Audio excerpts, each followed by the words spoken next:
माओ एक बहुत प्यारी और समझदार लड़की है जिसे कुछ कारण की वजह से एक जगह जाना पड़ा जहां वो अपनी समझदारी और दवाइयों की नॉलेज की वजह से सबको बचाना चाहती है।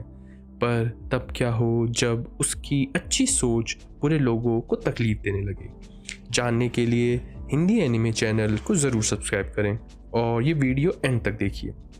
एनिमे की शुरुआत में हमें एक लड़की जिसका नाम माओ है वो दिखाई जाती है। माओ के पापा उसे वेडिग्रेस हाउस नाम की एक जगह कुछ दवाइयाँ ले जाने को बोलते हैं।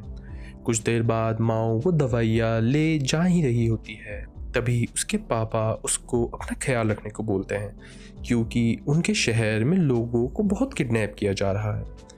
वो उन्हें हाँ बोलकर अपने घर से चले जाती है। माओ के शहर पहुंचने के बाद हमें दिखता है कि इस शहर में बहुत हलचल होती है। माओ कुछ देर बाद वर्डिग्रेस हाउस के बाहर पहुंच जाती है।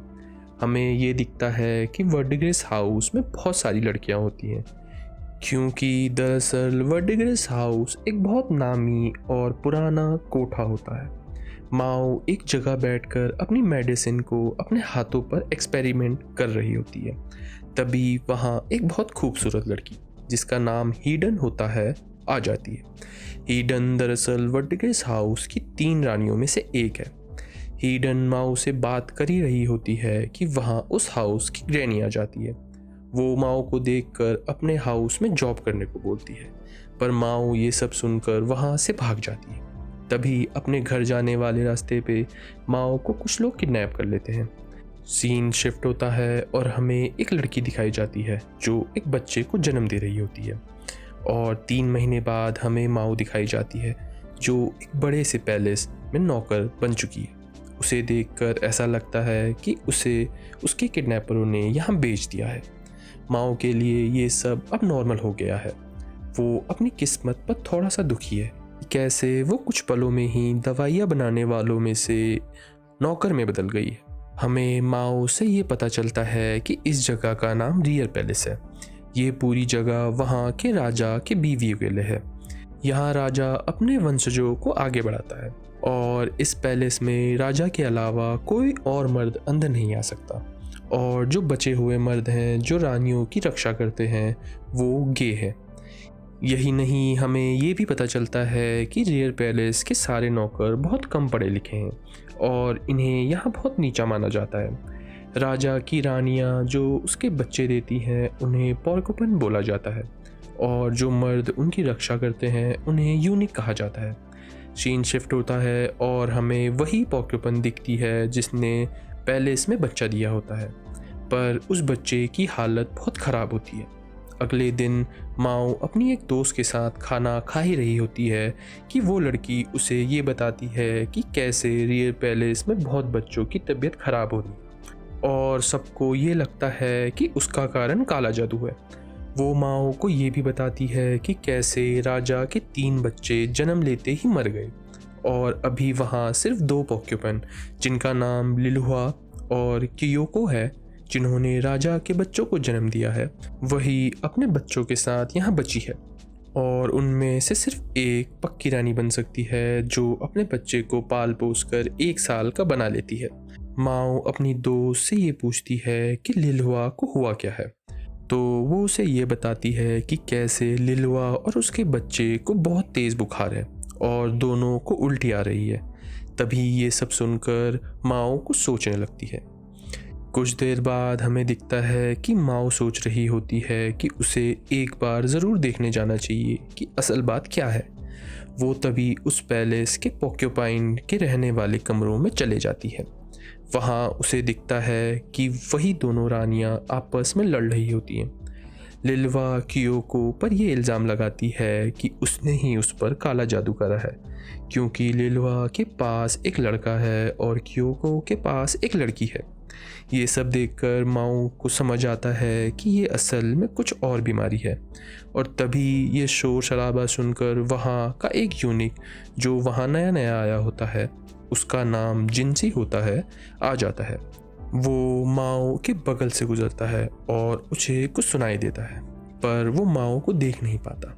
तभी सीन शिफ्ट होता है और हमें दिखता है कि लिलवा बहुत रो रही है क्योंकि उसका बच्चा आखिरकार मर गया।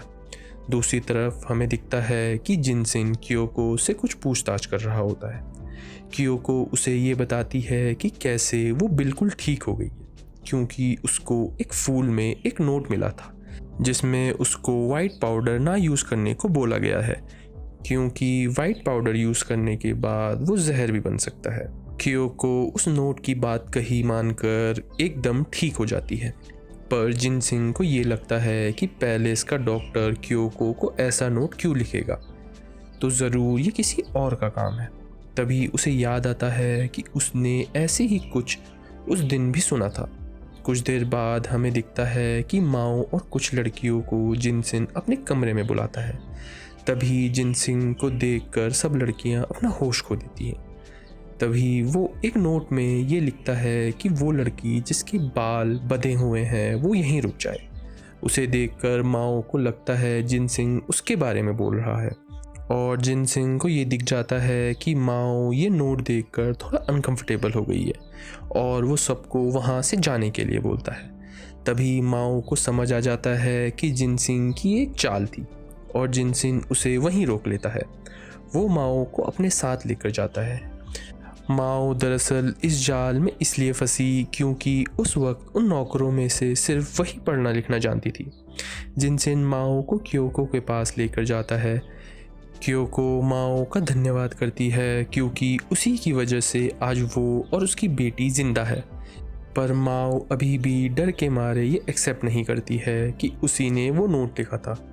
तभी जिनसी उसे वो नोट दिखाता है और वो ये भी बताता है कि कैसे ये नोट एक ऐसे कपड़े से बना है जो सिर्फ वहाँ की मेड के पास मिल सकता है।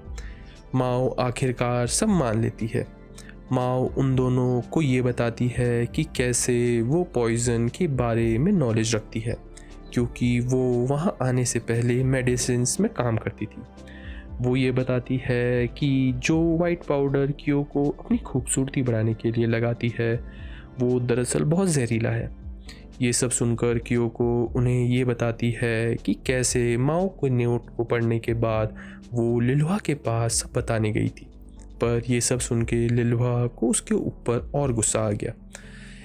ये सब सुनकर माओ को लगता है कि उसे अब पनिशमेंट देने वाले हैं, पर क्योको उसे पनिशमेंट की जगह अपना पर्सनल असिस्टेंट बना लेती है। की शुरुआत में हमें कुछ सैनिकों को दिखाया जाता है जो कुछ खाकर बेहोश हो रहे हैं और उन सबको लगता है कि वहाँ के गांव वालों ने उनके खाने पर कोई पॉइजन मिलाया है।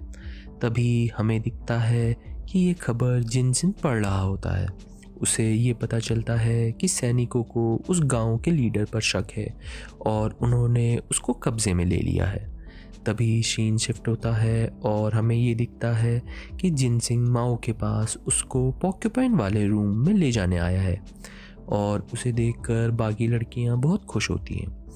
माओ को देखकर जिनसिन उसे बहुत प्यार से क्योको की सेवा करने को बोलता है, जिससे माओ को थोड़ा अजीब लगता है और वो वहाँ से चले जाती है। कुछ देर बाद वो क्योको के घर के बाहर पहुँच जाती है और वहाँ उसे एक लड़की जिसका नाम हुनियन होता है वो मिलती है। वो वहाँ की फर्स्ट असिस्टेंट हेड होती है। वो माओ को क्योको से मिलने ले जाती है। क्योको से मिलने के बाद हुनियन उसे पूरे घर का टूर देती है और क्योको की बाकी असिस्टेंट से भी मिलाती है। उनका नाम इवान, क्वेन और इलियान होता है। माओ से बात करते करते इलियान लोगों को ये दिखता है कि माओ के हाथ पर बैंडेजेस हैं और उन सबको लगता है कि माओ को यहाँ आने से पहले उसके घर वालों ने बहुत मारा होगा, जिससे उसके हाथों में घाव आ गए हैं। तभी यूनियन माओ को एक कमरे में रुकने को बोलती है जब तक उसका बुलावा ना आए। माओ उस कमरे में लेटकर ये सब सोच ही रही होती है कि माओ को बुलाया आ जाता है।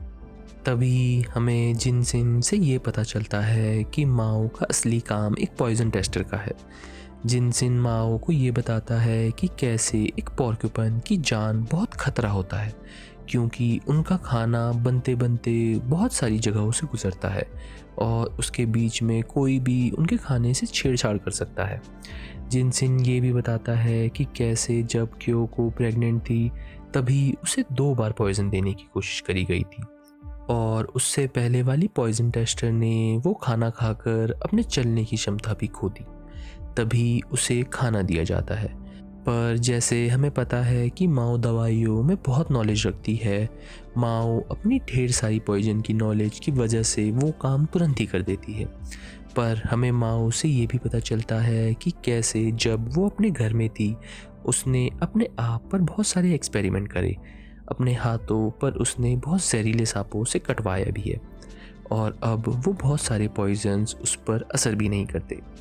तभी कुछ देर बाद माओ यूनहान को एक सजेशन देती है कि उसे बस चांदी के बर्तन यूज़ करने चाहिए, क्योंकि चांदी ये दिखा देता है कि खाना जहरीला है कि नहीं।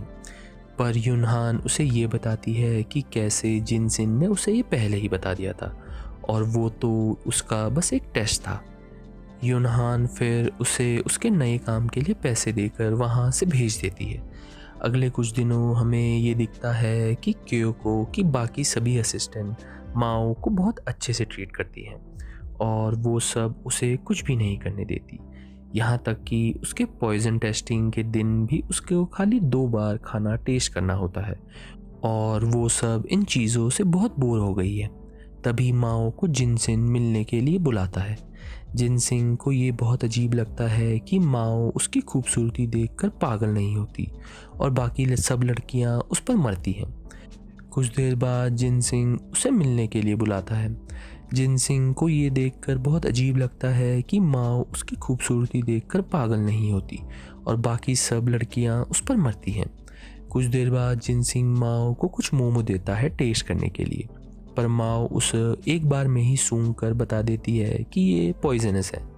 जिनसिन ये देखकर बहुत शॉक होता है कि माओ ने बस एक बार सूंघकर ये बता दिया कि उस मोमो में पॉइजन है। फिर जिनसिन उसे ये बताता है कि कैसे वो मोमो उसी खाने के हैं जो उन सैनिकों ने फर्स्ट में खाया था और कैसे वहाँ के गांव के लीडर को पकड़ा गया है। जिनसिन इस मामले में माओ की मदद मांगता है। माओ ये सब सुनकर कुछ सोच ही रही होती है कि तभी उसे कुछ याद आता है। माओ जिनसिन से ये पूछती है कि वो सैनिक खाना खा कहाँ रहे थे। ये सुनकर जिनसिन बताता है कि वो सब सैनिक बाहर ही बैठकर खाना खा रहे थे। माओ फिर उन सबको एक फूल दिखाती है जो वहीं उस रूम में रखा होता है। वो दरअसल एक पेड़ का फूल है जो बहुत पॉइजनस होता है और कई बार अगर आप उसे सूंघ लेते हैं या उसकी पत्तियां आपके खाने में आ जाती हैं तो वो खाना भी पॉइजनस कर देती हैं और इसका धुआं तो और भी ख़तरनाक होता है। तभी जिनसिन माओ से उसकी दवाइयाँ बनाने की कला के बारे में पूछता है, जिसे सुनकर माओ बहुत ज़्यादा खुश हो जाती है। कुछ देर बाद हमें ये पता चलता है कि दरअसल जिनसिन एक यूनिक नहीं है। जिनसिन को वहाँ के राजा ने बाकी रानियों की लॉयल्टी टेस्ट करने के लिए बुलाया है और वो सीक्रेटली देख रहा है कि कौन सी रानी अपने राजा से सच्चा प्यार करती है। पर जिनसिन तो माओ के बारे में ही सोच रहा है, क्योंकि यहाँ पर सिर्फ माओ ही एक ऐसी लड़की है जो उसकी खूबसूरती पर रिश्ती नहीं है और उसे ये सब बहुत अच्छा लग रहा है। तभी अगले दिन माओ दवाई बनाने के लिए बाहर सामान लेने निकल जाती है। तभी उसे जिनसिन का एक यूरिक मिलता है जिसका नाम गाओ होता है। गाओ माओ को रेयर पैलेस की दवाइयों की जगह लेकर जाता है, जिसे देखकर माओ अपने होश खो देती है और बहुत ज़्यादा खुश हो जाती है। माओ फिर उन सब चीज़ों को मिलाकर दवाई बनाने लग जाती है। माओ वो दवाइयाँ चॉकलेट्स और केक में डालकर अपना काम पूरा कर लेती है। वो बाहर कुछ सामान लेने जा ही रही होती है कि उसे वहाँ कुछ दवाइयों वाले पौधे मिल जाते हैं और वो उन्हें जमा करने लगती है, पर वो इसमें बहुत समय गंवा देती है और शाम हो जाती है। वो अपनी दवाइयाँ देखने जाती है तो वहाँ उसे जिनसिन और बाकी सब दिखते हैं। माओ ये देखकर चौंक जाती है कि इहुआन, ग्योआन और इलियान ने उसकी दवाइयाँ चख ली हैं और वो अब अपने होश खो बैठे हैं। कुछ देर बाद हमें माओ, जिनसिन और क्योको अपनी दवाइयाँ देते हुए दिखाई जाते हैं और वो लोग वहाँ से चले जाते हैं। तभी सबके जाने के बाद जिनसिन माओ के क्लोज आने की कोशिश करता है और माओ के पास से कुछ चीज़ें उठा लेता है और वहाँ से चले जाता है। तभी सीन शिफ्ट होता है और हमें दिखता है कि रेयर पैलेस में एक नौकर को एक बहुत डरावनी औरत दिखाई देती है सीन शुरू होता है और हमें ये दिखता है कि रियर पैलेस की एक नौकर ने रात को एक बहुत भयानक औरत को देखा और वो उसके पास आ गई। अगले दिन हमें ये दिखता है कि माओ कुछ खाने के लिए बना रही होती है। तभी वहाँ हुआन उसे देखकर आ जाती है, पर अभी भी उसे लगता है कि माओ को उसके घर वालों ने बहुत तंग करा होगा, उसके हाथों में बैंडेजेस देखकर। वो ये सब देखकर माओ की मदद करने लगती है। सीन शिफ्ट होता है और हमें दिखता है कि माओ की दोस्त उसको एक भूत के बारे में बता रही है जो आजकल पूरे रियल पैलेस में घूम रही है। ये सब सुनकर माओ को लगता है ये लोगों का वहम है और ये मानने से मना कर देती है। तभी वो कुछ काम से रियल पैलेस के डॉक्टर के पास जाती है। माओ को देखकर वो माओ का स्वागत करते हुए उसके लिए कुछ चाय और खाने के लिए ऑफर करता है। तभी वहाँ जिनसिन आ जाता है और वो जिनसिन को देखकर थोड़ा चौंक जाता है और उसके लिए भी कुछ लाने चले जाता है। जिनसिन अंदर आकर माओ से बातचीत करने की कोशिश करता है।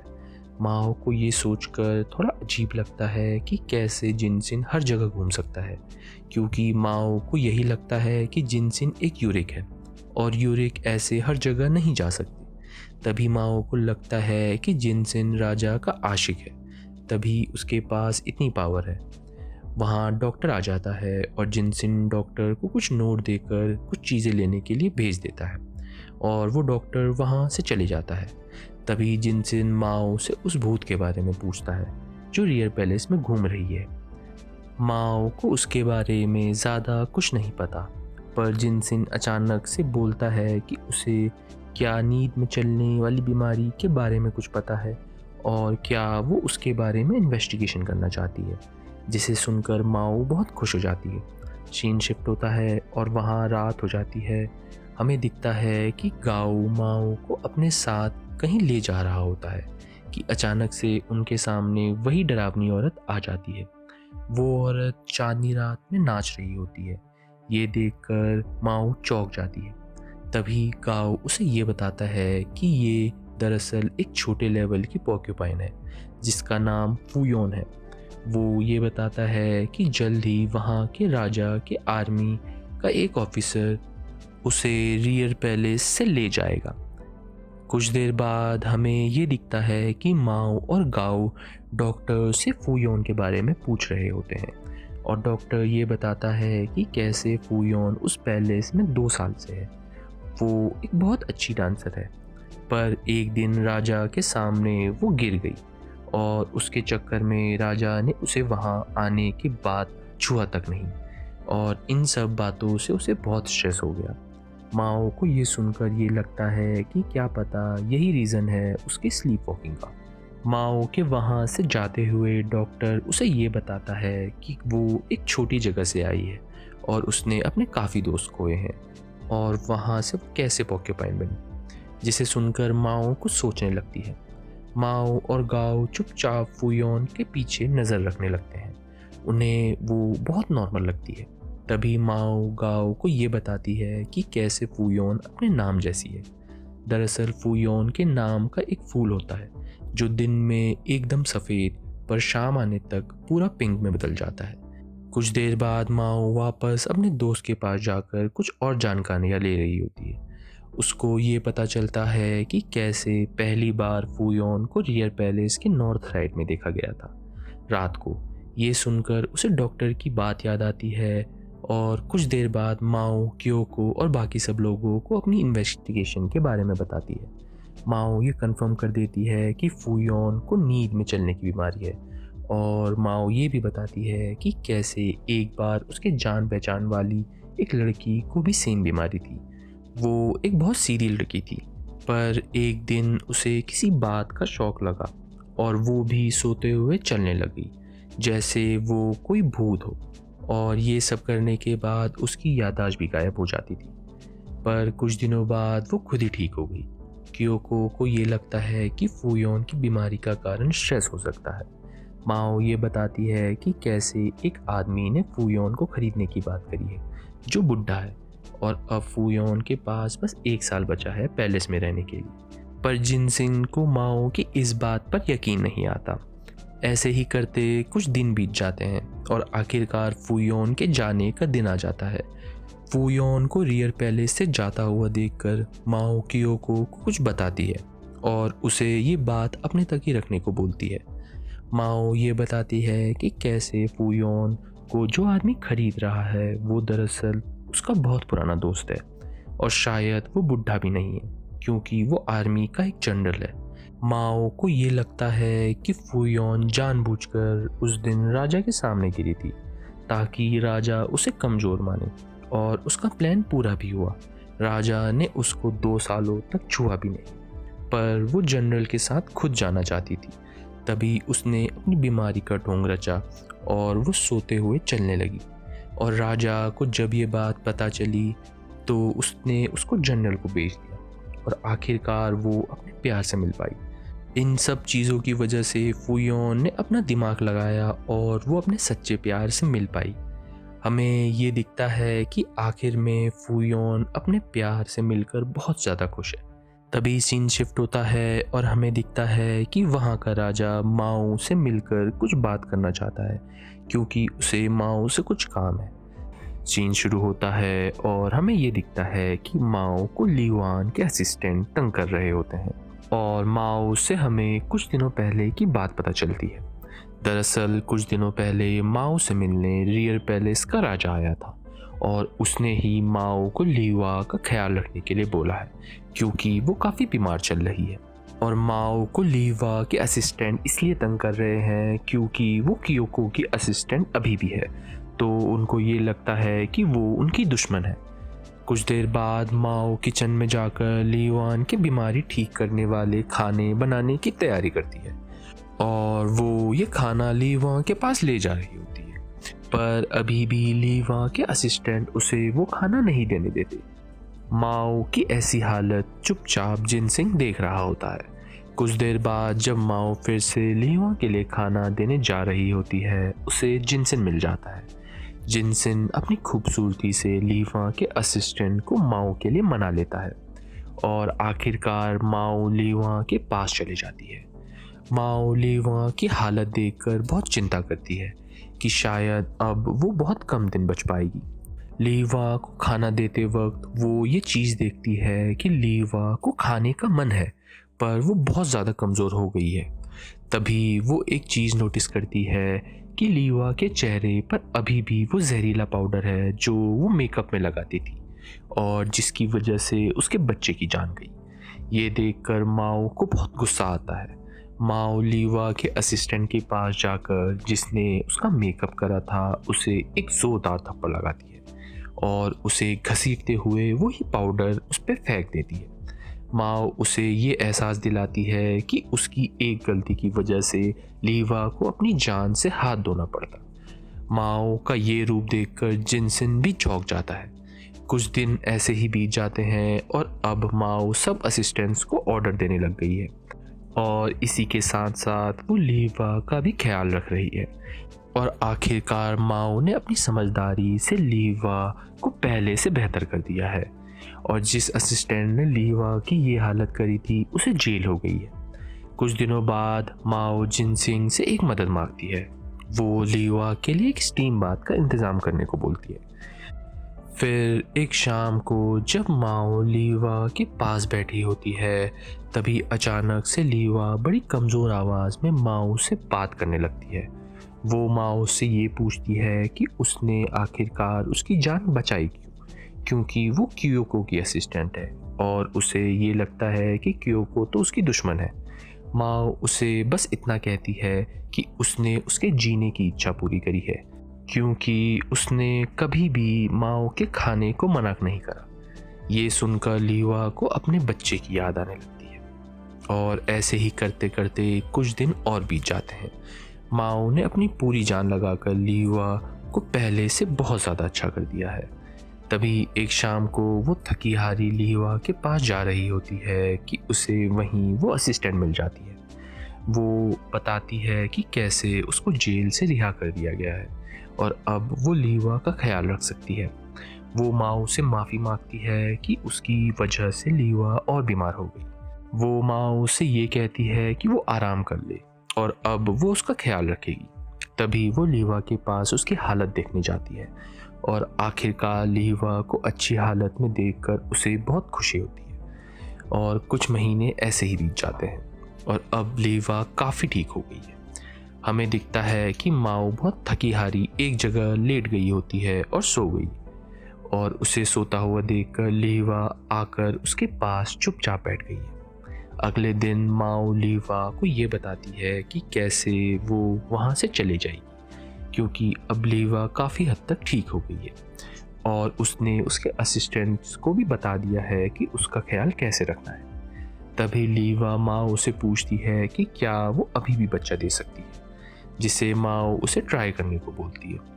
और आखिरकार लीवा माओ से माफ़ी मांगती है कि उसने क्योको की बात नहीं सुनी, और अगर वो क्योको की बात सुन लेती तो उसका बच्चा आज उसके साथ होता।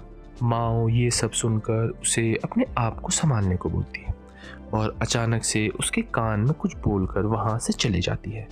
माओ से हमें ये पता चलता है कि उसने लीवा के कान में उसके लिए कुछ टिप्स दिए हैं जो राजा को खुश कर सकते हैं, जो उसने वेडग्रिस हाउस से कुछ लड़कियों से सीखे हैं। तभी सीन शिफ्ट होता है और हमें कुछ लोग दिखाए जाते हैं जो कुछ चीज़ें जला रहे होते हैं, और रियर पैलेस के अंदर एक यूरिक अपने हाथों को देखकर ये बोलता है कि उस पर पक्का कोई श्राप लगा है। सीन शुरू होता है और हमें ये दिखता है कि एक यूरिक जो अपने हाथों को देखकर बहुत डरा हुआ है, और अचानक से हमें जिनसिंग ट्रेनिंग करते हुए दिखता है। ट्रेनिंग के बाद जिनसिंग गाओ से माओ के बारे में पूछता है कि वो कैसी है, क्योंकि हमें ये पता चलता है कि जिनसिन तो अभी तक माओ के बारे में सोच रहा है कि कैसे उसने लीवान के असिस्टेंट के ऊपर हाथ उठाया था और गुस्सा करा था। कुछ देर बाद हमें माओ कुछ और जड़ी बूटी ढूंढते हुए दिखाई जाती है और वहाँ से उसको कुछ मशरूम दिखते हैं। वो ये सब मशरूम जाकर डॉक्टर के पास लेके जाती है और वो लोग मिलकर वो खाने लगते हैं। हमें माओ से ये पता चलता है कि कैसे वो और डॉक्टर अब पहले से ज़्यादा अच्छे दोस्त बन गए हैं। तभी उनके सामने वही यूरिक आ जाता है जो बहुत डरा हुआ था। वो वहाँ आकर उनसे एक कर्ज के मिटाने को बोलता है और उनको अपना हाथ दिखाता है, जिसे देखकर माओ और डॉक्टर उसे ये बताते हैं कि ये एक बहुत गंदा रैश है, और डॉक्टर के कहने पर माओ उसके लिए दवाई बनाने लग जाती है। हमें उस यूरिक से ये पता चलता है कि 2 रात पहले वो एक बार रियर पैलेस के बाहर कुछ सामान जला रहा होता है और उसे कुछ अजीब लकड़ियाँ और कुछ सामान कपड़े में बंधा हुआ मिलता है, और वो ये सब सामान भी आग में फेंक देता है। और उस सामान के आग में जाते ही उस आग से कुछ बहुत बड़ी रंग बिरंगी लिपटें निकलने लगती हैं, और तभी से उसके हाथ में ऐसा हो गया है। तो उसे लगता है कि ये कोई श्राप है। ये सब सुनकर माओ उसे एक छोटी सी नॉर्मल लकड़ी पर आग जलाकर दिखाती है और वो उसके ऊपर कुछ छिड़कती है, जिससे वो आग भी रंग बिरंगी हो जाती है। वो ये सब बताती है कि ये बस कुछ फायरवर्क्स के केमिकल हैं जिससे ऐसे रंग आ रहे हैं, और इसमें कुछ ऐसे केमिकल्स होंगे जिसकी वजह से यूरिक का हाथों में रैश आ गया होगा। वो उसे एक दवाई का पेस्ट लगाने को देती है और वो यूरिक वहाँ से चले जाता है। उसके जाने के बाद अचानक से वहाँ जिनसिन आ जाता है और जिनसिन माओ को अपने साथ लेके जाता है। वो माओ से उन्हीं फायरवर्क केमिकल्स के बारे में पूछता है। माओ उसे ये बताती है कि कैसे इन केमिकल्स को कुछ चीज़ों में मिक्स करके रखा जा सकता है, और बाकी उसे कुछ नहीं पता। ये कहकर वो वहाँ से चले जाती है, पर जिनसिन को कुछ शक है। तभी जिनसिन गाओ से ये कहता है कि उन सब का पता लगाए जिसके हाथों में जलने का निशान हो।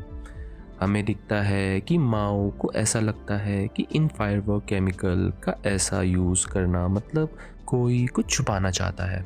कुछ देर बाद माओ क्योको के घर में पहुंच जाती है और उसे वहां ये पता चलता है कि रियर पैलेस में एक इवेंट होने वाला है जिसका नाम गार्डन पार्टी है। दरअसल गार्डन पार्टी एक ऐसा इवेंट है जिसमें वहाँ का राजा रियर पैलेस में आता है।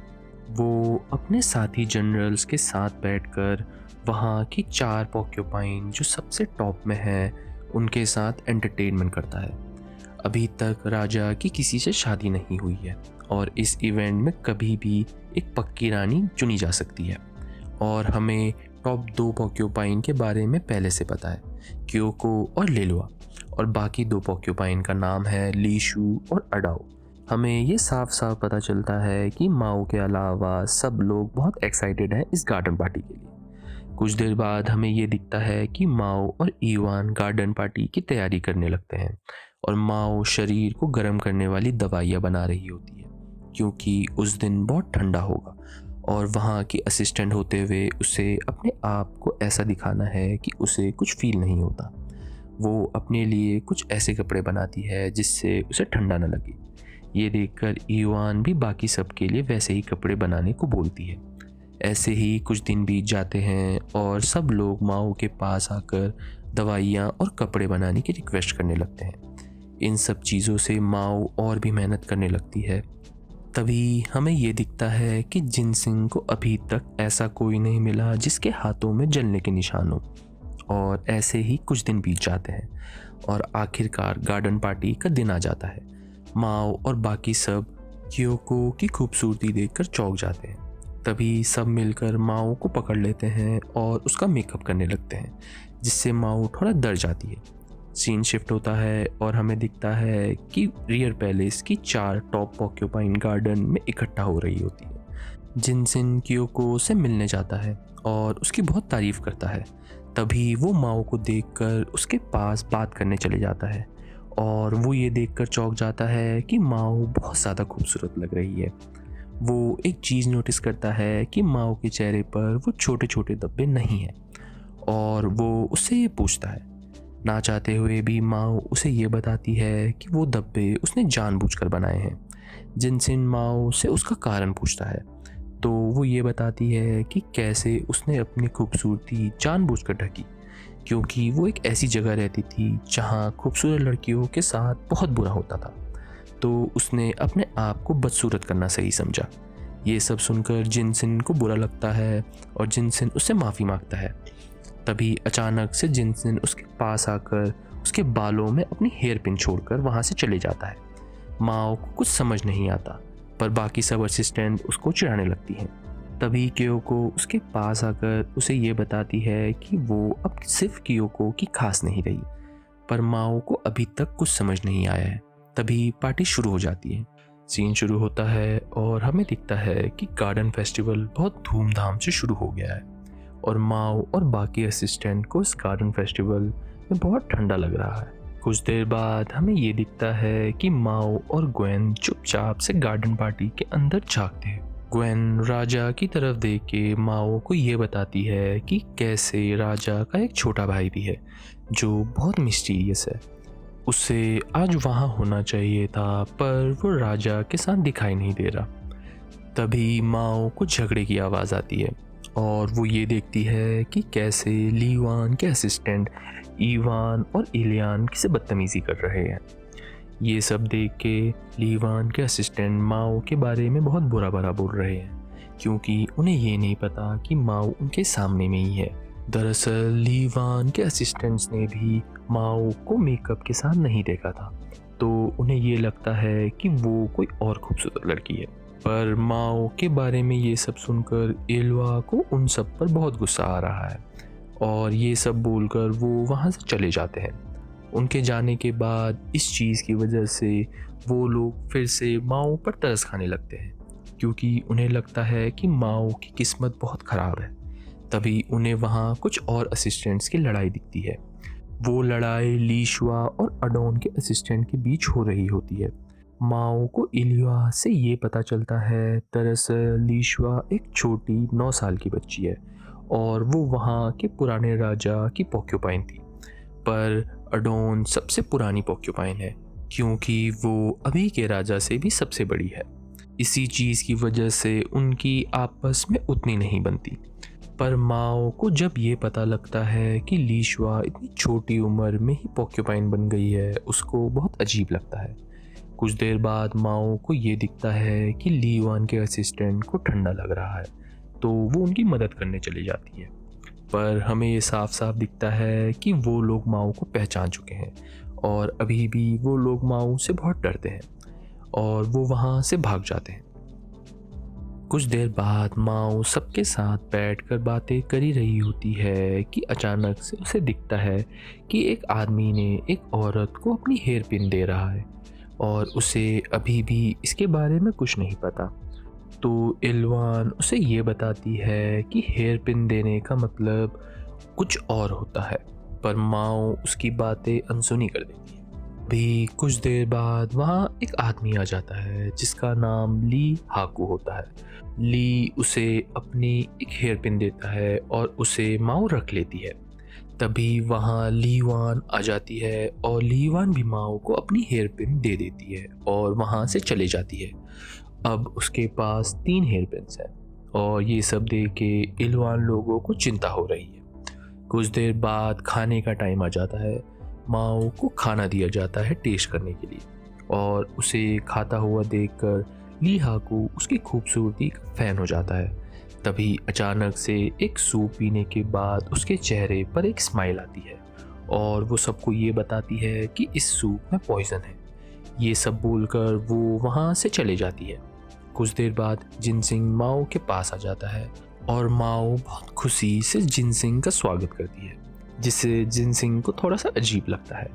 वो माओ को डॉक्टर के पास लेकर जाने लगता है, पर माओ तो अभी भी इतने महीनों बाद पॉइजन को टेस्ट करने के पीछे पागल हो रखी है। जिनसिंग के साथ जाते हुए तभी माओ को जिनसिंग के सर पे एक हेयर पिन दिखती है और वो ये समझती है कि ये हेयर पिन किसी और यूनिट ने उसको दी है, जिससे उसे थोड़ा सा अजीब लगता है। कुछ देर बाद माओ जिनसिंग के सामने वो पूरा जहरीला सूप उल्टी कर कर बाहर निकाल देती है और आखिरकार जिनसिंग चैन की सांस लेता है। इन सब के बाद जिनसिंग माओ से पूछता है कि उसको किस पर शक है जो क्योको को जहर देना चाहता था। तभी माओ उसे कुछ लोगों को बुलाने को बोलती है। सबसे पहले जिनसिंग लीशुआ को बुलाता है। माओ लीशुआ को देखकर कुछ समझ जाती है और जल्दी से जाकर उसके हाथों को पकड़ देती है। लीशुआ के हाथों को खोलने के बाद उसे दिखता है कि उसके हाथों में कुछ दाने हो रखे हैं। ये सब देखने के बाद माओ लीशुआ से पूछती है कि क्या उसे रियर पैलेस के कुछ खानों से एलर्जी है, जिसे लीशुआ उसे हाँ बोल देती है। हमें लीशुआ से ये पता चलता है कि उसको मछली से एलर्जी है, पर वो राजा के सामने ऐसा कभी नहीं दिखा सकती क्योंकि उसके बाद राजा उसे कमज़ोर समझेगा। हमें लीशुआ के साथ उसकी फूड टेस्टर भी दिखती है।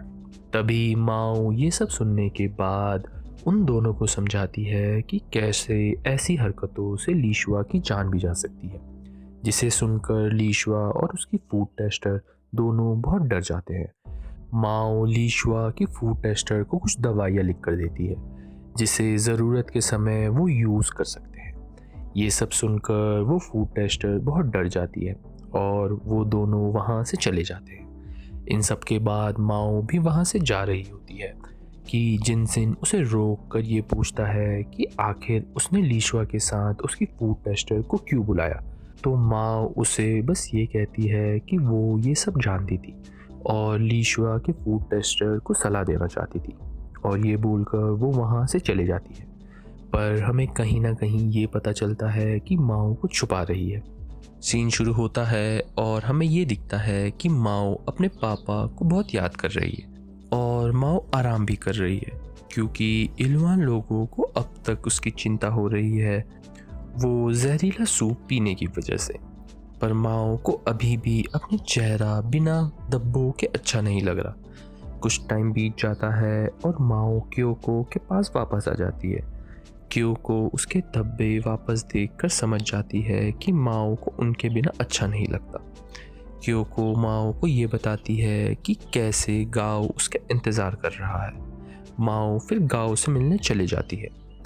गाओ माओ को वही पॉइजन वाला सूप देता है जो उसने पार्टी में टेस्ट करा था, जिसे देखकर माओ कुछ चीज़ें लेके आती है और एक पाउडर उस पूरे बोल में छिड़क देती है, जिससे कि वो बहुत समझदारी से उस सूप बोल में कुछ उंगलियों के निशान पकड़ लेती है। माओ ये भी बताती है कि कैसे रियर पैलेस के सारे बर्तन खाना देने से पहले बहुत अच्छे से साफ़ किए जाते हैं तो इस बोल में जिसका भी निशान होगा उसने ये खाना डालने के बाद ही पकड़ा होगा। गाओ को ये लगता है कि इसका मतलब जिसने सूप में जहर मिलाया होगा ये निशान उसी के हो सकते हैं। तभी माओ को कुछ समझ आ जाता है और वो गाओ को ये बताती है कि ये बोल दरअसल लीशुआ का है, जिससे सुनकर गाओ शॉक हो जाता है क्योंकि क्योको का बोल तो माओ ने पीकर फेंक दिया था। माओ ये बताती है कि कैसे इस बोल पर सिर्फ 3 लोगों के निशान होने चाहिए, एक जिसने सूप डाला, एक जो सूप लेके आया और एक लीशुआ के टेस्टर का। पर इसमें एक और निशान है जो उसी इंसान का हो सकता है जिसने इस सूप में जहर मिलाया। माओ को एक चीज़ लगती है पर वो उसके बारे में श्योर नहीं है।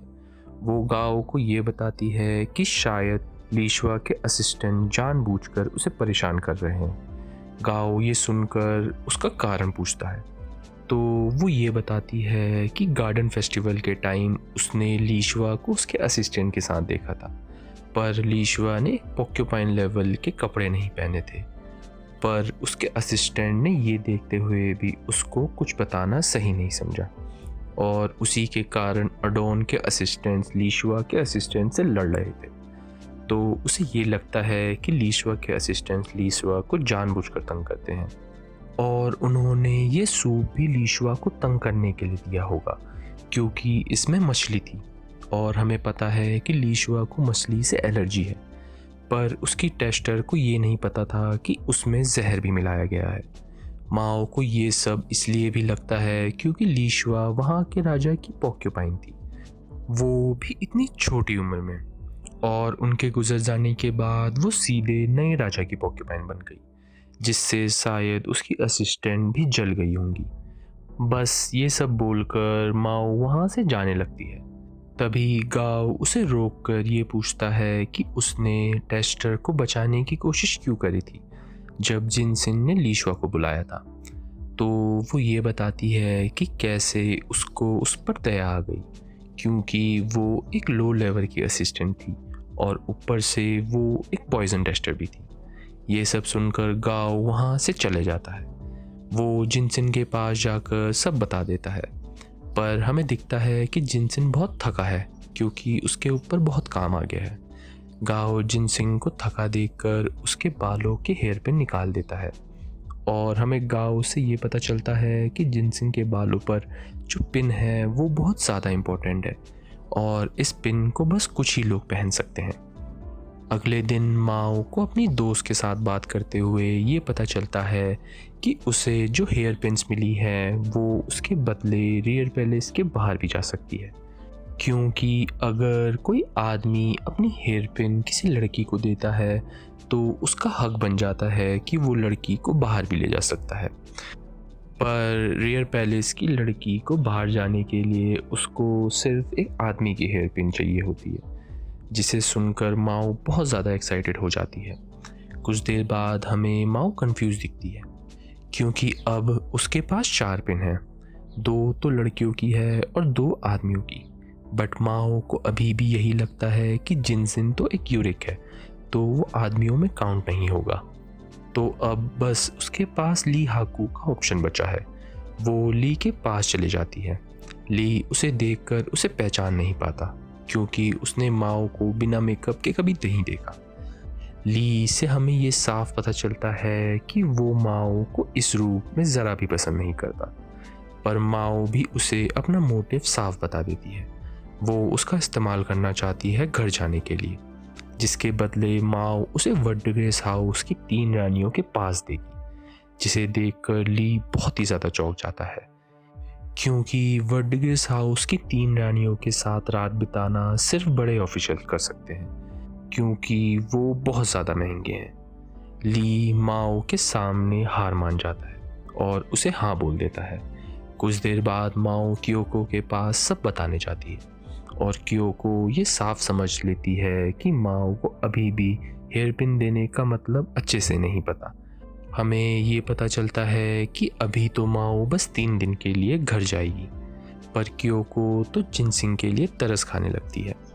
कुछ दिनों बाद जिनसिन अपने सारे काम निपटाकर माओ के घर जाने के एक दिन बाद क्योको के पास आता है, पर वो तो ये सुनकर शॉक हो जाता है जब उसे ये पता चलता है कि माओ किसी और के साथ अपने घर को चले गई है। सीन शिफ्ट होता है और हमें ये दिखता है कि माओ और ली माओ के घर जा रहे हैं। माओ के घर जाने का रास्ते का नाम प्लेजर डिस्ट्रिक्ट है और वो बशीर पैलेस से 10 किलोमीटर दूर है। और आखिरकार माओ वर्डिग्रेस हाउस में पहुंच जाती है। उसका स्वागत हाउस की ग्रैनी बड़े अजीब तरीके से करती है और कुछ बातों के बाद ली को वर्डिग्रेस हाउस के अंदर ले जाया जाता है। ग्रैनी माओ को उसके पापा से मिलने को बोलती है क्योंकि वो पूरे 10 महीने से गायब है। माओ कुछ समय बर्बाद ना करते हुए अपने पापा से मिलने चले जाती है और आखिरकार उसके पापा और वो आराम से बैठकर बातें करते हैं। माओ थकी हारी सो जाती है और हमें माओ के पापा से ये पता चलता है कि रेयर पैलेस में माओ का कुछ तो राज छुपा है। सीन शुरू होता है और हमें माओ दिखाई जाती है जो बहुत दिनों बाद अपने घर में उठी है और अचानक से उसके घर में एक लड़की आ जाती है।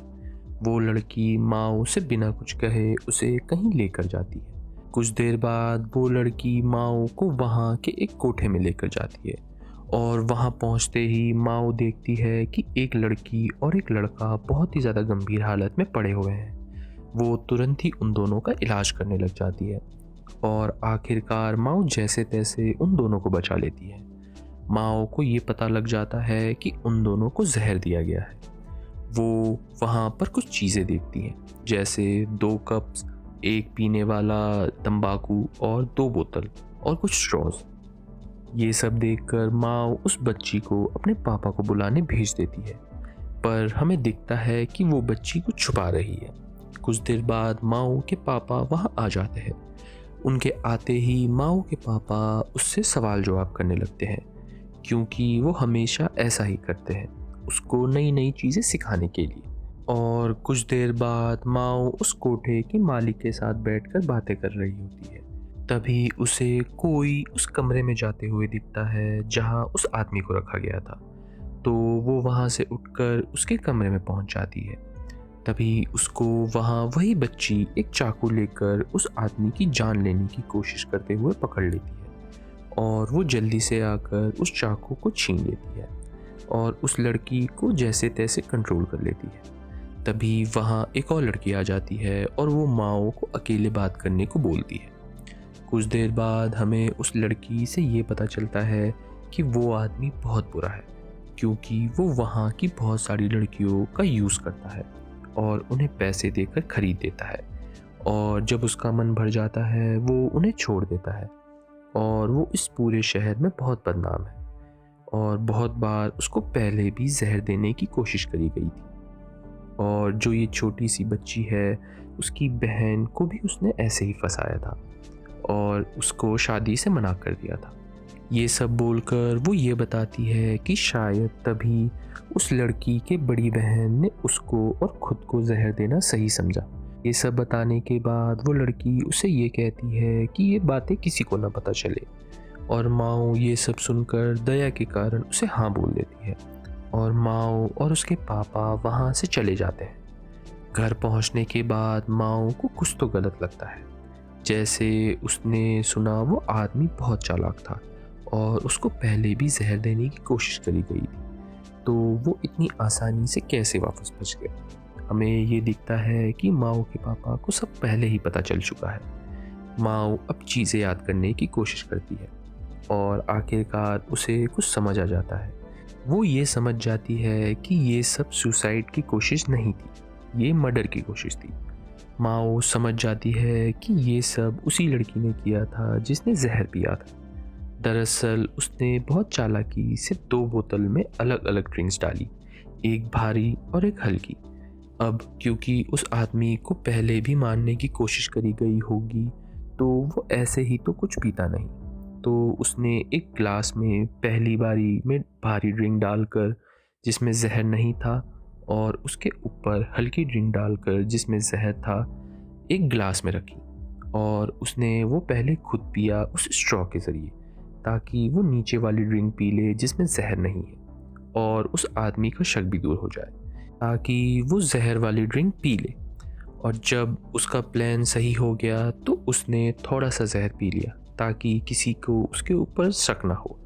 माओ को उस बच्ची की हरकतें भी अजीब लगने लगती है, क्योंकि अगर किसी ने जहर पिया है तो वो डॉक्टर को बुलाने की जगह एक दवाई वाले को बुलाना सही समझी। माओ को ये सब हरकतें अजीब लगने लगती है और वो अपना दिमाग शांत करने के लिए नहाने चले जाती है। कुछ देर बाद वो नहाने जाकर आराम से चैन की सांस लेती है। तभी वहाँ एक लड़की आ जाती है जिसका नाम मीमी होता है। मीमी माओ को ये बताती है कि कैसे सबने उसको जाने के बाद कितना मिस करा। फिर वो कुछ बातें करने लगते हैं। ऐसे ही करते 3 दिन बीत जाते हैं और वो ली हाकू को लेने वर्डिगर्स हाउस चले जाती है। हमें दिखता है कि ली हाकू तो बहुत ज़्यादा खुश हो गया है वर्डिगर्स हाउस में रहकर, और हीडान ने उसे अपने वश में कर दिया है। कुछ देर बाद क्योको के घर में पहुंचते ही माओ को जिनसिन दिख जाता है, जो बहुत ज़्यादा गुस्से में होता है। वो माओ को पार्लर में मिलने को बुलाता है। कुछ देर बाद माओ जिनसिन से मिलने जाती है। जिनसिन माओ को देखकर बहुत ही ज़्यादा परेशान लगता है। वो ली हाकू के बारे में माओ से पूछता है तो माओ उसे ये बताती है कि कैसे उसने ली का इस्तेमाल करा बस पैलेस से बाहर जाने के लिए, जिसे सुनकर जिनसिन और भी परेशान हो जाता है। जिनसिन की बातों से माओ समझ जाती है कि वो इसलिए परेशान है क्योंकि उसने उसको नहीं चुना और ली को चुना। तो वो उससे माफ़ी मांगती है और ये बताती है कि उसके पास जिनसिन को देने के लिए कुछ भी नहीं था, जिसे सुनकर जिनसिन और भी शॉक हो जाता है।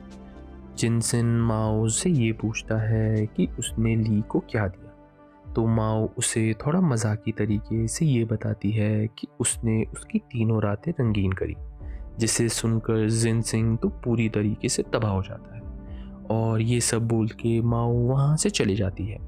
टोको और बाकी लोग बाहर से माओ और जिनसिन की सब बातें सुनते हैं, और माओ के बाहर आते ही क्योको उस पर ज़ोर ज़ोर से हंसने लगती है।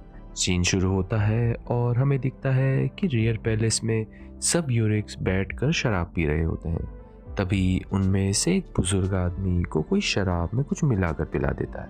कुछ देर बाद हमें ये दिखता है कि जिनसिन बहुत निराश पड़ा हुआ है माओ की सारी बातों की वजह से। पर गाओ से हमें ये पता चल जाता है कि क्योको ने उनको सब बता दिया था कि कैसे माओ ने ली को वर्डिग्रेस हाउस के पास दिए थे, जिसे सुनकर जिनसिन अपने आप पर बहुत गुस्सा करता है। गाओ से हमें ये भी पता चलता है कि माओ जब घर के लिए निकल गई थी, कैसे जिनसिन ने अपना सारा काम जल्दी से जल्दी निपटा दिया, खाली माओ से मिलने के लिए। और फिर उसके बाद वो खुशी से माओ से मिलने जा रहा था, पर जब उसको ये पता चला कि माओ तो निकल गई है, ये खबर सुन के उसका दिल टूट गया। कुछ देर बाद रात को जिनसिन के कमरे में एक यूरिक बहुत ही डरा हुआ आता है और वो गाओ और जिनसिन को कुछ बताता है।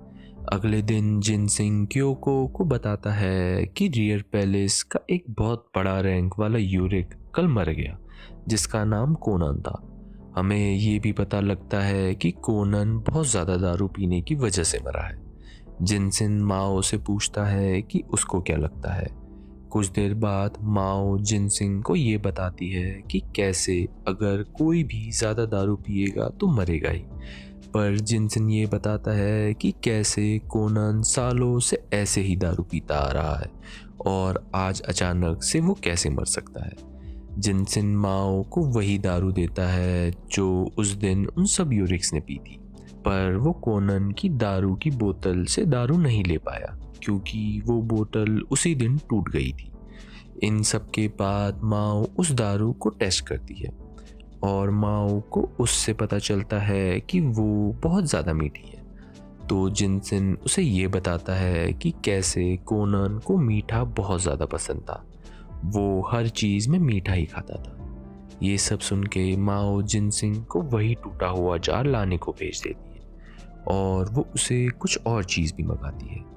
कुछ देर बाद जिनसिन माओ के लिए सब ला देता है। वो माओ को एक रिपोर्ट देते हैं जिसमें उसने कुछ मंगाया होता है।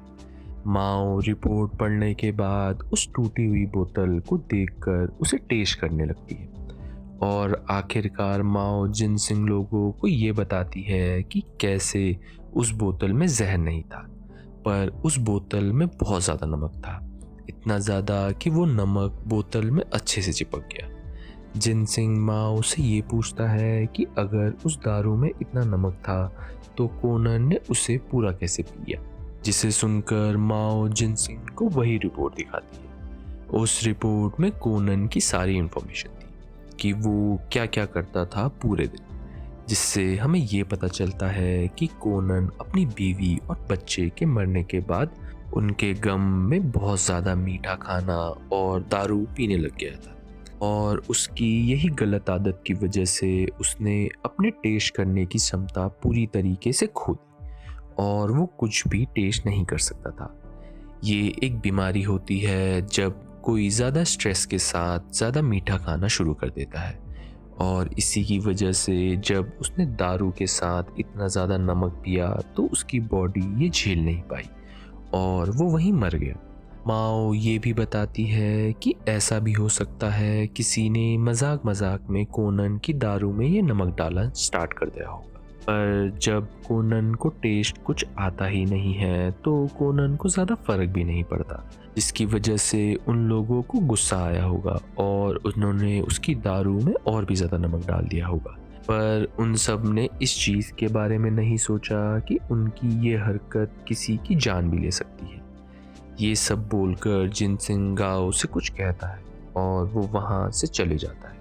माओ ये सब बताकर वहाँ से जाने लगती है कि जिनसिंग उसे एक दारू की बोतल गिफ्ट में देता है, जिससे माओ बहुत ज़्यादा खुश हो जाती है। फिर कुछ देर तक हमें माओ और जिनसिंग की मजाकिया बातें दिखाई जाती हैं। कुछ देर बाद रात को हमें एक औरत रियर पैलेस की नदी में डूबते हुए दिखती है और अगले दिन माओ और डॉक्टर को वहाँ एक लड़की की लाश के पास लेकर जाता है। लाश देखकर वहाँ का डॉक्टर बहुत डर जाता है। माओ को यूरिक से ये पता चलता है कि वो लड़की एक नौकर हो सकती है उसके कपड़ों की वजह से। तभी वो डॉक्टर इस लाश को देखकर और भी ज़्यादा डर जाता है और वो माओ से उस लाश को संभालने को बोलता है, पर माओ हमें ये बताती है कि वो चाह के भी एक लाश को नहीं संभाल सकती।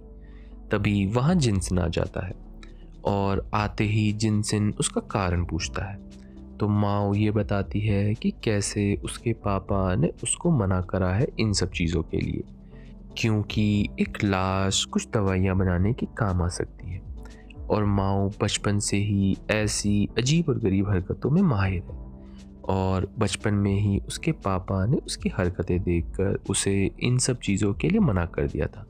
उसी शाम को जिनसिन माओ को ये बताता है कि उनकी छानबीन से ये पता चला कि वो लड़की एक लो लेवल की नौकर थी और वो बहुत ही ज़्यादा नॉर्मल थी और उन सबको ये लगता है कि उसने खुद सुसाइड करी है पानी में कूदकर, पर माओ को ये सब सच नहीं लगता और वो ये बताती है कि कैसे रेयर पैलेस की दीवारें इतनी बड़ी हैं कि कोई उन दीवारों पर अकेला नहीं चढ़ सकता पानी में कूदने के लिए, और माओ को वहाँ पर कोई सीढ़ियाँ भी नहीं मिली।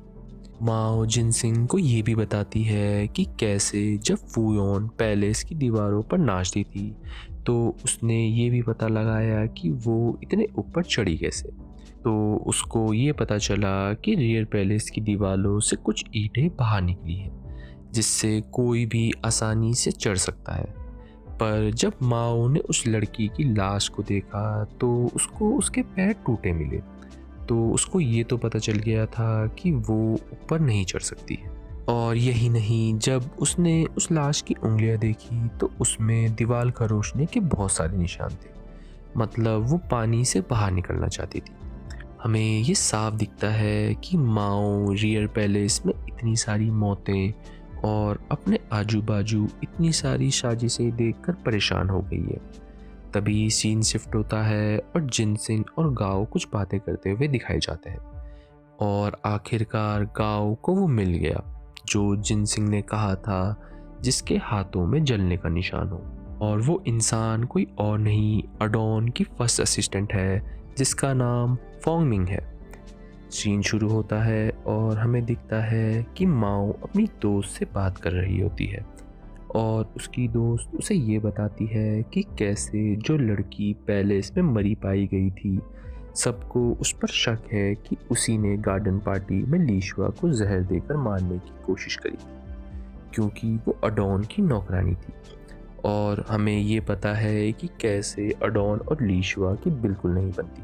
हमें ये भी पता चलता है कि कैसे अडॉन वहाँ के अभी के राजा से पूरी 1 साल बड़ी है और उसका बेटा भी कुछ ही महीनों में मर गया था। और बात यहाँ तक हो रही है कि अडॉन अपना टॉप पॉक्यूपाइन का स्टेटस भी खोने वाली है। कुछ देर बाद हमें ये दिखता है कि कैसे क्योको ने लीशुआ को अपने घर पार्टी के लिए बुलाया है और इस पार्टी के अंदर वो लोग आपस में बहुत सारी बातें करेंगे।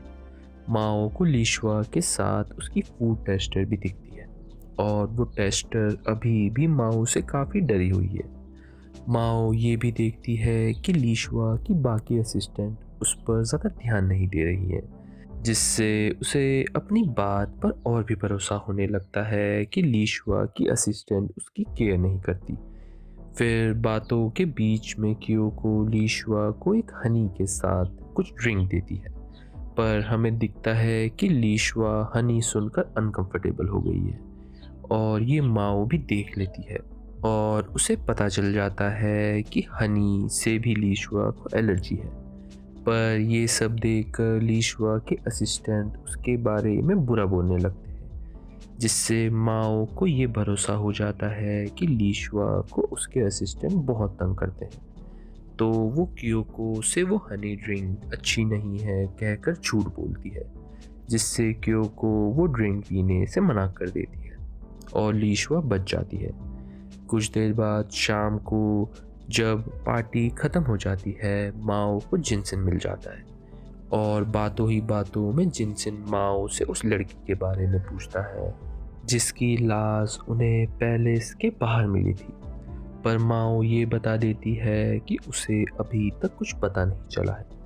तभी जिनसन उसे अडॉन के घर कुछ दिन जाने को बोलता है। जस्ट अ सेकंड गाइस, एक खबर है। आप में से बहुत लोगों ने हमारे चैनल की वीडियोस देखकर सब्सक्राइब नहीं करा है, तो गाइस देर किस बात की, जाइए और अभी हमारे चैनल को सब्सक्राइब करिए ताकि हम अपने फेलो एनिमे लवर्स तक पहुंच पाएँ जिनको हिंदी एनिमे देखना बहुत पसंद है। तो चलिए वापस वीडियो की तरफ। अगले दिन हमें ये दिखता है कि माओ और कुछ और असिस्टेंट्स अडॉन के घर कुछ दिन रहने के लिए आए हैं, पर अभी भी जिनसिंग ने माओ को कुछ भी साफ नहीं बताया है कि उसे अडॉन के घर जाना क्यों था। कुछ देर बाद हमें दिखता है कि माओ अडॉन को पहली बार इतने पास से देखते हुए समझ जाती है कि अडॉन को ज़्यादा मेकअप या बाहरी खूबसूरती पसंद नहीं, वो एकदम नॉर्मल रहती है और वो उसकी उम्र से काफ़ी जवान लगती है। कुछ देर बाद माओ को लेडी फोंग मिंग, वहाँ की हेड असिस्टेंट, कुछ काम देने लगती है। तभी माओ फोंग के हाथ में बैंडेजेस देख लेती है और आखिरकार माओ बहुत टाइम बाद ढेर सारा काम करके थक जाती है। तभी रात को फोंग उसे मिलकर कुछ कंबल उसे रात के लिए दे देती है। तभी माओ को फोंग के कमरे से कुछ अजीब सी मीठी खुशबू आने लगती है। अगली सुबह माओ सबको देखकर ये पता करती है कि अडॉन के घर में सब बहुत ही ज़्यादा मन लगाकर काम कर रहे हैं, खासकर फोंगमिंग, जबकि वो बहुत बुज़ुर्ग लग रही है और तब भी वो बहुत मेहनत से अपना काम कर रही है। तभी माओ को एक जगह काम करने के लिए ले जाया जाता है और वो ये देखती है कि अडाओ के घर में बहुत हनी है। तभी एक असिस्टेंट उसे ये बताती है कि कैसे अडाओ के माँ और बाप शहद के बहुत बड़े व्यापारी हैं और वो अडाओ को ये हनी देते रहते हैं। ये सब सुनकर माओ समझ जाती है कि फोंगमिंग के कमरे में जो अजीब सी खुशबू आई थी वो दरअसल हनी की थी। तभी माओ को अचानक से वहाँ पर लीशुआ और उसकी फूड टेस्टर बहुत ही अजीब तरीके से कहीं जाते हुए दिखते हैं। ये देखकर माओ को थोड़ा अजीब लगता है। ऐसे ही कुछ दिन बीत जाते हैं और आखिरकार माओ जिनसिंग को अपनी रिपोर्ट बताने के लिए आती है। माओ जिनसिंग को ये बताती है कि उसे अभी तक कुछ अजीब नहीं लगा। तभी जिनसिंग माओ से फोंगमिंग के बारे में पूछता है और माओ ये बताती है कि कैसे फोंग बहुत ही शांत लड़की है और उसने उसके हाथों पर वो बैंडेजेस देखी हैं जो किसी इंसान को जलने के बाद लगाई जाती है। यही नहीं, माओ ने फोंग के कमरे में वो कपड़े भी देखे हैं जिसके अंदर वो केमिकल वाली लकड़ियाँ पैलेस में पाई गई थी। ये सब सुनकर जिनसिन माओ की तारीफ करता है और उसे इनाम में अपने हाथों से हनी खाने को बोलता है। ये देखकर माओ बहुत चिढ़ जाती है और माओ को समझ नहीं आ रहा होता कि जिनसिन कर क्या रहा है और जिनसिन उसके पास आता रहता है। जिनसिन ऐसा करते हुए उसके बहुत पास आ जाता है। तभी अचानक से माओ को कुछ समझ आने लगता है और वहाँ अचानक से क्योको आ जाती है। उसे देखकर जिनसिन वहाँ से भाग जाता है। तभी गाओ माओ से जिनसिन के मजाक के लिए माफ़ी मांगता है और माओ उसे माफ़ कर देती है, पर माओ गाओ से कुछ चीज़ें पता करने को बोलती है। सीन शिफ्ट होता है और हमें दिखता है कि माओ लीशुआ के घर में आ गई है और माओ को देखकर लीशुआ एक टाइम के लिए पहचान नहीं पाती क्योंकि लीशुआ ने भी माओ को बिना मेकअप के नहीं देखा था। कुछ देर बाद माओ लीशुआ से पूछ लेती है कि क्या लीशुआ को हनी से एलर्जी है। ये सुनकर लीशुआ थोड़ा चौंक जाती है कि माओ को ये सब कैसे पता चला, पर वो माओ को सच बता देती है कि उसे हनी से बहुत एलर्जी है। ये सब सुनकर उसकी असिस्टेंट माओ को बुरा बनाने के लिए उसे गलत ठहराने की कोशिश करने लगते हैं, पर माओ जिनसिन से बदला लेने के लिए उन सब से ये कहती है कि ये सब जिनसिन का डायरेक्ट ऑर्डर है, तो वो जिनसिन से जाके बात करे, जिससे सुनकर वो असिस्टेंट बहुत खुश हो जाती है। तभी अचानक से माओ लीशुआ से फोंगमिंग के बारे में पूछती है, जिससे लीशुआ थोड़ा डर जाती है। तभी हमें दिखता है कुछ देर बाद शाम को माओ गाओ से लाइब्रेरी जाकर इस पैलेस की हिस्ट्री की किताब लाने के लिए बोलती है और आखिरकार माओ इस पैलेस के 70 साल पहले की कहानी पढ़ती है कि कैसे अडाओ पहली बार माँ बनी थी जब अभी का राजा एक प्रिंस था और 16 साल पहले अडाओ के पहले बच्चे की मौत हो गई थी। पर माओ अचानक से बहुत शॉक हो जाती है जब उसे ये पता चलता है कि अडाओ के बच्चे को जो डॉक्टर ने डिलीवरी करी थी वो डॉक्टर कोई और नहीं माओ के अपने पापा थे। और माओ ये सोचती है कि आखिरकार उसके पापा ने उसे ये सब क्यों नहीं बताया। सीन शुरू होता है और हमें दिखता है कि माओ अडाओ के घर एक बॉक्स में कुछ लेके आई है, पर फोंगमिंग उसे ये बताती है कि कैसे अडाओ अभी वहाँ नहीं है और ये सुनकर माओ फोंग को वो डब्बा खोल कर दिखा देती है और फोंग बहुत शॉक हो जाती है और फोंग उसे अंदर बुला लेती है। कुछ देर बाद फोंग और माओ की बातों से हमें ये पता चलता है कि कैसे माओ को ये पता चल गया है कि वो सब ये घर छोड़कर जाने वाले हैं और कैसे अडाओ अब और कोई बच्चा पैदा नहीं कर सकती।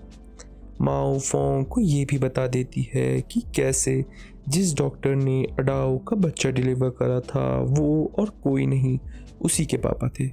ये सुनकर फोंग समझ जाती है कि माओ को सब पता चल गया है।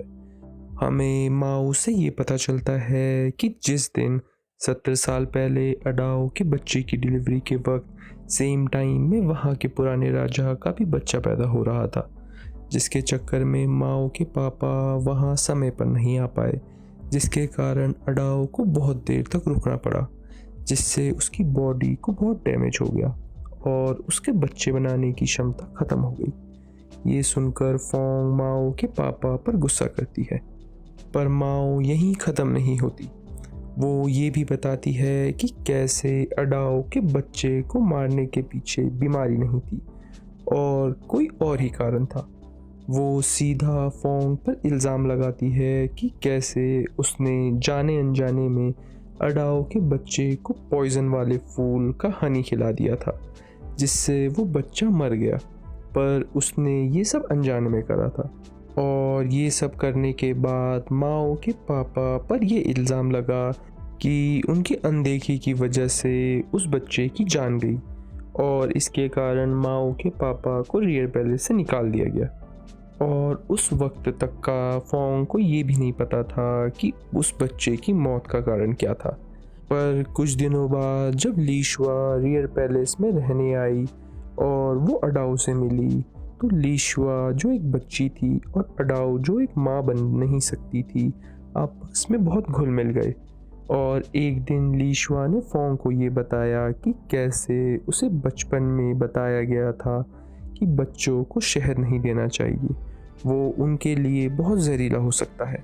ये सुनकर फोंग को आखिरकार पता चल गया कि उसी की वजह से अडाओ का बच्चा मारा गया, पर ये वो नहीं बता सकती थी क्योंकि अगर वो ये बताती तो उसकी जान को बहुत खतरा हो जाता। तो उसने जानबूझकर लीशुआ और अडाओ को अलग करने की कोशिश करी और लीशुआ को अडाओ से मिलने नहीं दिया। पर फोंग को ये नहीं पता था कि लीशुआ अडाओ से छुप छुप कर मिलती थी। लेकिन जब उसने एक दिन लीशुआ को देख लिया तो उसने सोचा कि वो उसके लिए खतरा बन सकती है। तो उसने ही गार्डन फेस्टिवल के समय लीशुआ के सूप में जहर मिलाया था। ये सब सुनने के बाद फोंगमिंग माओ को सच बता देती है।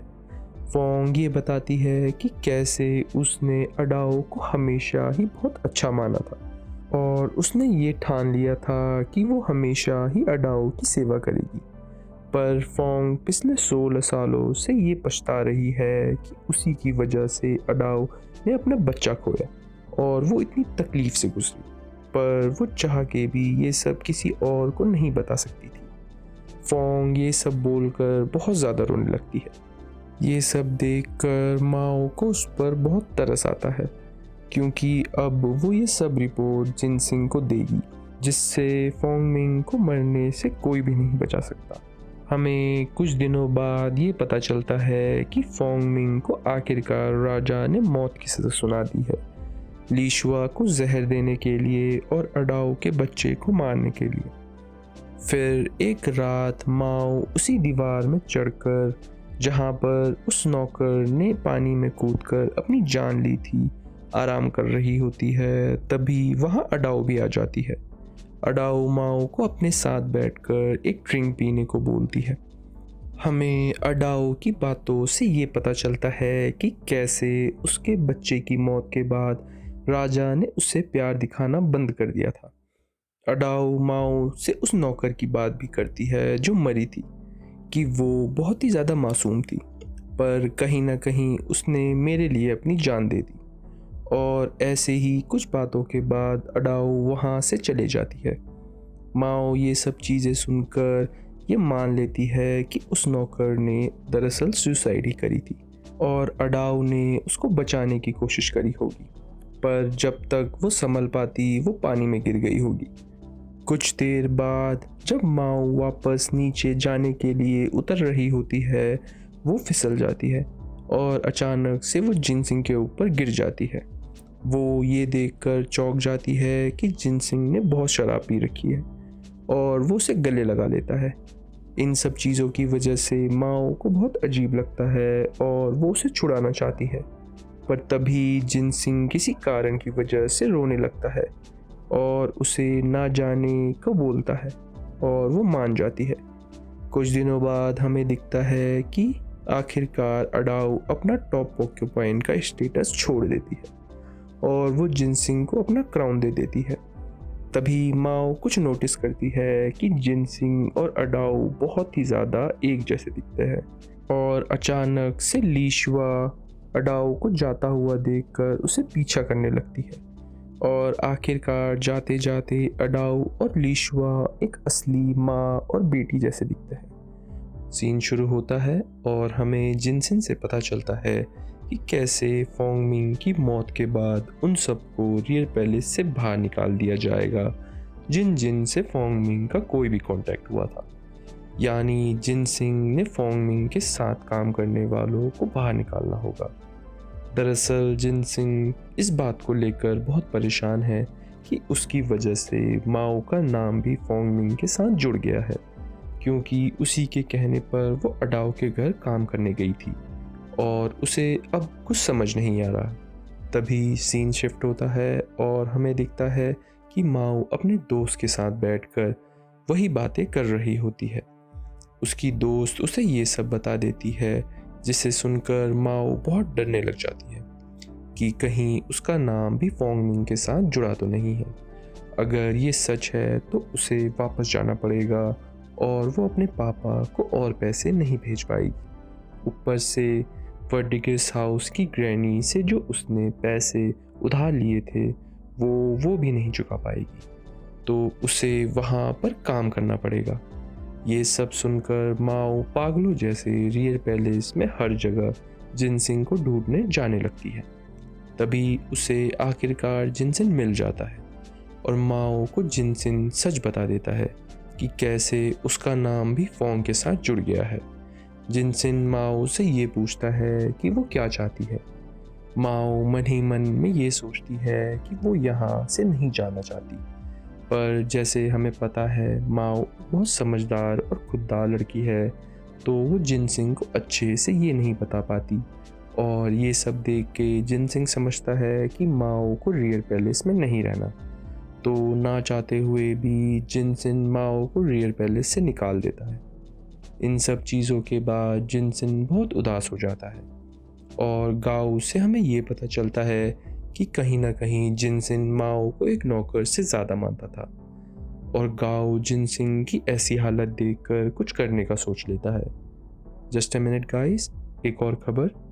अगर आपने ये वीडियो देखी है तो आप समझ गए होंगे कि हमारे चैनल की वीडियोस देखकर बहुत लोग ऐसे ही चले जाते हैं, तो प्लीज़ हमें सब्सक्राइब करें और हमारी सारी वीडियो पर भर कर लाइक दीजिए, सो दैट हम और एनिमल लवर्स तक पहुंच पाएँ।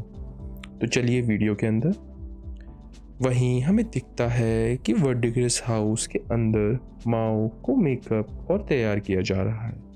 हमें माओ से ये पता चलता है कि उसका पहला काम एक बहुत बड़ी पार्टी में है, जहां वर्डिग्रेस हाउस की तीनों रानियों को बुलाया गया है, जिसका मतलब वो किसी बहुत बड़े इंसान की हो सकती है। और कुछ देर बाद माओ और तीनों रानियां पार्टी के लिए निकल जाती हैं। गाड़ी में भी माओ यही सोच रही होती है कि आखिरकार ये इंसान कौन है जिसने ये पार्टी कराई है। और ये सोचते सोचते आखिरकार वो उस घर में पहुंच जाते हैं और माओ को उस इंसान का घर देखकर और भी ज़्यादा यकीन हो जाता है कि वो एक बहुत बड़ा और अमीर इंसान है। कुछ देर बाद वर्डिग्रेस हाउस का फेमस डांस प्रोग्राम शुरू हो जाता है। माओ वहाँ सब बड़े बड़े ऑफिशियल्स को सर्व करने लगती है। इन सब के बीच वो थक कर एक जगह आराम करने चली जाती है। तभी उसे वहाँ एक इंसान दिखता है जो अकेले बैठकर दुखी हो रहा होता है। वो उसके पास जाती है तो वो हल्का चौंक जाती है कि वो इंसान और कोई नहीं जिनसिन है। जिनसिन भी माओ को देखकर चौंक जाता है। जिनसिंग को तब और शौक लगता है जब माओ उसे ये बताती है कि वो वहाँ काम के चक्कर में आई है। तो जिनसिन ये सोचने लगता है कि अब माओ भी एक प्रोस्टिट्यूट बन गई है, पर माओ उसे ये बताती है कि वो बस यहाँ मदद करने आई है। जिसे सुनने के बाद जिनसिन माओ को वापस रियल पैलेस में ले जाने के लिए उसे वर्डिग्रेस हाउस से खरीदने की बात करता है, जिसे सुनकर माओ जिनसिंग को हाँ बोल देती है। और ये सुनकर जिनसिन वापस थोड़ा चौंक जाता है, क्योंकि उसे तो यही लग रहा था कि माओ को रियल पैलेस में काम नहीं करना। पर माओ उसे ये बताती है कि कैसे वो सबको बहुत मिस कर रही है, जिसे सुनकर जिनसिन को आखिरकार चैन की सांस मिलती है। कुछ देर तक जिनसिन और माओ थोड़ा दिल की बातें शेयर करते हैं। अगली सुबह आखिरकार माओ कल की पार्टी के बारे में सोच रही होती है, जिसके बाद वो नहाने चली जाती है। तभी उसके नहाते वक्त वहाँ ग्रैनी आ जाती है। हमें दिखता है कि दरअसल ग्रैनी को भी माओ की बहुत चिंता है और आखिरकार वो दोनों आपस में बहुत सारी बातें करते हैं और माओ ग्रैनी को अपने ढेर सारे किस्से बताती है। कुछ दिनों बाद आखिरकार जिनसिन माओ को खरीदने के लिए वर्डिग्रेस हाउस आ जाता है और वो माओ का सारा कर्ज ग्रैनी से माफ़ करवा देता है। और ये एपिसोड यहीं ख़त्म हो जाता है। दैट्स इट गाइस, आशा करता हूँ आपको ये एपिसोड पसंद आया होगा। अगर हाँ तो प्लीज़ हमारे चैनल हिंदी एनिमे को ज़रूर सब्सक्राइब करें और हमारे नए नए वीडियोस को ज़रूर देखिए। और एक और बात, हमने इस चैनल पर नई सीरीज़ भी डालना स्टार्ट कर दिया है, तो अगर आप उस सीरीज़ को देखना चाहते हैं तो ऊपर दिए गए आई बटन पर क्लिक कर कर जा सकते हैं। तब तक के लिए बाय बाय।